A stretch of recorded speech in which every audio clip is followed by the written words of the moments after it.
Hello students, welcome back to the channel. This is Akanksha Tiwari. So in today's lecture, what we are going to discuss, we will discuss the outflow or you can say that the demand for foreign exchange. हमें foreign exchange की demand क्यों पड़ती है? So basically there are the following reasons जिसकी वजह से हम foreign exchange की demand करते हैं. What are the reasons? Import, investment, unilateral transfer and speculation. Demand के इंक्रीज होने के क्या रीजंस हैं, ये भी हम लोग आज के लेक्चर में डिटेल डिस्कशन करने वाले हैं, तो प्लीज हमारे साथ एंड तक बने रहिएगा।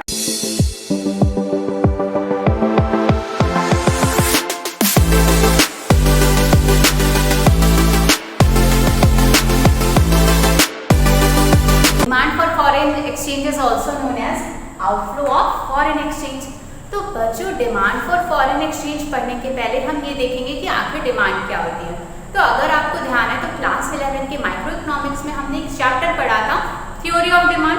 वहां पे हम लोग ने डिमांड की मीनिंग समझी थी। क्या होती है डिमांड? कि डिमांड एक तरीके की डिजायर, कोई वांट, हमें कोई पर्टिकुलर कमोडिटी चाहिए, हमें उसकी नीड है ना, हमें डिजायर है एंड मैं कैपेबल भी हूँ कि मैं उस पर्टिकुलर कमोडिटी को बाय भी कर सकता हूँ। दैट इज डिमांड, ठीक है ना। तो यहाँ पे हम लोग का टॉपिक क्या है? Demand for foreign exchange. तो हम लोग क्या देखने वाले हैं कि आखिर हमें फॉरेन एक्सचेंज की नीड क्यों पड़ती है एंड पहली बात क्या इसका मीनिंग है। तो आइए चलिए इसकी मीनिंग देखते हैं। The demand for foreign exchange come from those people who need it to make payment in foreign currency. क्या मतलब हुआ इसका? डिमांड जो है फॉरेन एक्सचेंज की वो कौन कर रहा है? वो लोग जिन लोग को पेमेंट करनी है फॉरेन करेंसी के टर्म्स में, ठीक है ना। Foreign exchange is demanded for various purposes. Basically it is demanded for making payment to the rest of the world. For example, India ने कोई कमोडिटी खरीदी यूएस से, ठीक है ना। अब अगर हम यूएस से कोई कमोडिटी परचेज करेंगे, मींस अगर हम कुछ इंपोर्ट कर रहे हैं, इन दैट केस हमें क्या करना होगा? पेमेंट करना होगा, ठीक है ना। अब अगर हम पेमेंट करेंगे तो क्या हम रुपीस के टर्म्स में पेमेंट कर सकते हैं? The answer is no. हमें क्या करना पड़ेगा? अपनी रुपीस को कन्वर्ट कराना पड़ेगा। हम अपनी रुपीस को डॉलर में कन्वर्ट कराएंगे and we will make payment in terms of dollar. Now let's see that what are the components for demand of foreign exchange, ठीक है ना। मतलब हमारे फॉरेन एक्सचेंज की डिमांड के रीजंस क्या है? तो आप बोलोगे मैम अभी तो आपने एग्जाम्पल दिया कि जब हमें यूएस से कोई गुड्स इंपोर्ट करने होते हैं, इन दैट केस हमें फॉरेन एक्सचेंज की डिमांड होती है। तो बच्चों, मैं आपको बताना चाहूंगी कि जरूरी नहीं है कि जब हम इंपोर्ट करें तभी हमें फॉरेन करेंसी की नीड है। हमारे और भी अलग रीजंस होते हैं जिसकी वजह से हमें फॉरेन करेंसी की डिमांड होती है, ठीक है ना। So the foreign exchange is demanded by the domestic resident for the following reasons. So the first reason is import of goods and services from foreign currency. जो हम लोग ने एक एग्जाम्पल डिस्कस किया था कि जब हम किसी फॉरेन कंट्री से कोई गुड्स इंपोर्ट करते हैं, सो उसके लिए हमें क्या जरूरत होती है? अगर हमें पेमेंट करना है उसको, so we need a foreign currency, है ना। तो it creates a demand for foreign exchange.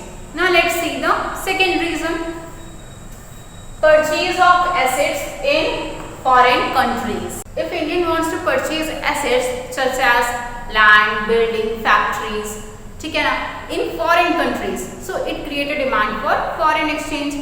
क्या मतलब हुआ इसका? मतलब कि सपोज मुझे कोई लैंड, मुझे कोई एसेट खरीदनी है फॉरेन कंट्री में, तो हमें क्या नीड होगी? Again we demand for foreign currency. So बच्चों, we need currency of the country in which investment is to be made. Thus, US dollars are demanded if the investment is to be made in USA.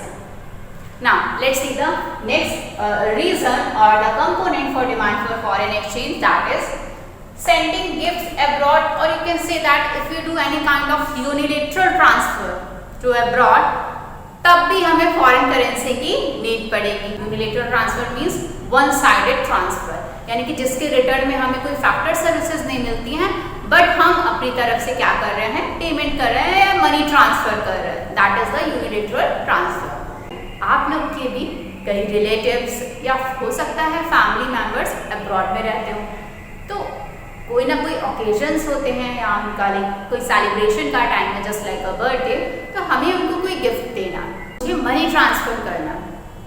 तो again क्या होगा, मुझे अपनी domestic currency को foreign currency में convert कराना पड़ेगा। So it means it creates a demand for foreign exchange. The next is speculation on the value of foreign currency. तो बच्चों ये स्पेकुलेशन क्या होता है, ये आई थिंक आप सभी लोग बहुत अच्छे से जानते हैं। अगर किसी को नहीं भी पता है तो मैं क्लियर कर देती हूँ। Speculation basically we can say that like at present मैं फ्यूचर का कुछ एनालिसिस कर रही हूँ, है ना।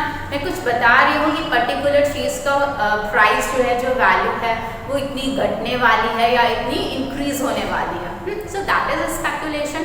तो अगर हम लोग किसी चीज़ को फॉरेन एक्सचेंज के पॉइंट ऑफ व्यू से समझें, so we know that $1 is equals to 76 rupees. अब मैंने ये स्पेक्यूलेट करा कि जो डॉलर है उसकी वैल्यू बढ़ करके 85 होने वाली है। तो मैंने क्या करा, मैंने बहुत ज़्यादा कमोडिटी यानी कि डॉलर परचेज करके रख लिया, ठीक है ना। मैंने परचेज करना स्टार्ट कर दिया। So what I am doing, I am increasing the demand for foreign exchange. So this is what we call the speculation. तो बच्चों, more exchange rate is held when the exchange rate is low and vice versa. Next component for demand for foreign exchange is tourism. तो Indian भी क्या करते हैं, दूसरी country travel करने जाते हैं, ठीक है ना।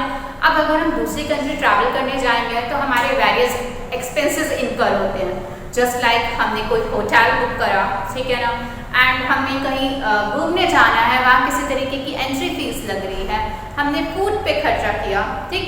सो there are various kinds of expenses which we incur in foreign country. तो क्या हम इसको डोमेस्टिक करेंसी में पेमेंट कर सकते हैं? Again the answer is no. हमें क्या करना पड़ेगा, अगर हम किसी फॉरेन कंट्री में ट्रैवल कर रहे हैं, कहीं हम घूमने जा रहे हैं, so in that case it creates a demand for foreign exchange. Now let's see the reasons for rise in demand for foreign exchange. तो बच्चों, क्लास 11 में हम लोग ने डिमांड के चैप्टर में ऑलरेडी ये पढ़ रखा है that there is a inverse relationship between price of the commodity and quantity demanded of that particular commodity.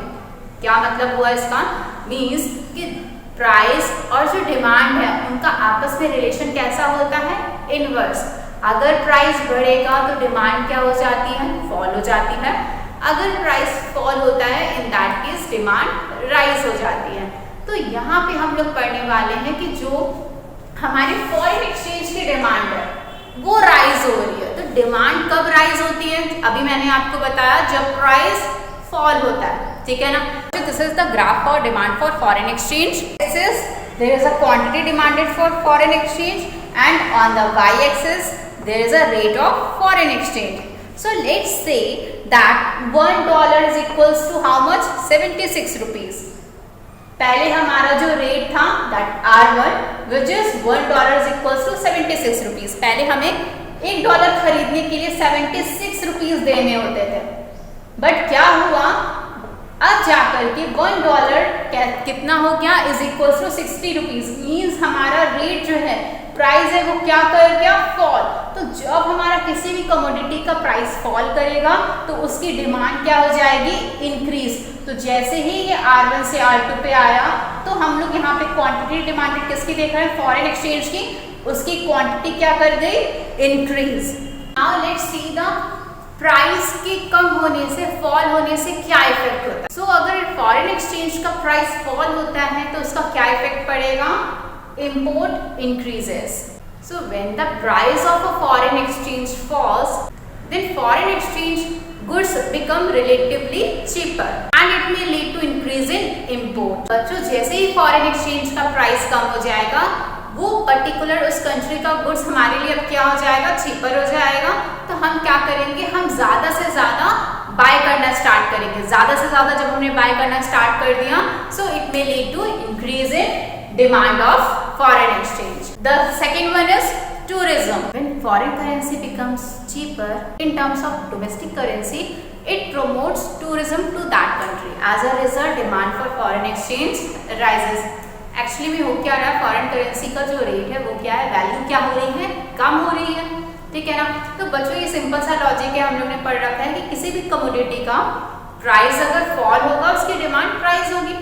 तो अभी हमारे फॉरेन एक्सचेंज भी एक तरीके से क्या है, कमोडिटी है, उसका प्राइस कम होगा, अब वो रिलेटिवली चीपर होता जा रहा है, तो हम क्या करेंगे, उसी कम रेट में हम लोग घूम फिर के भी वापस आ सकते हैं। तो इट प्रोमोट्स टूरिज्म।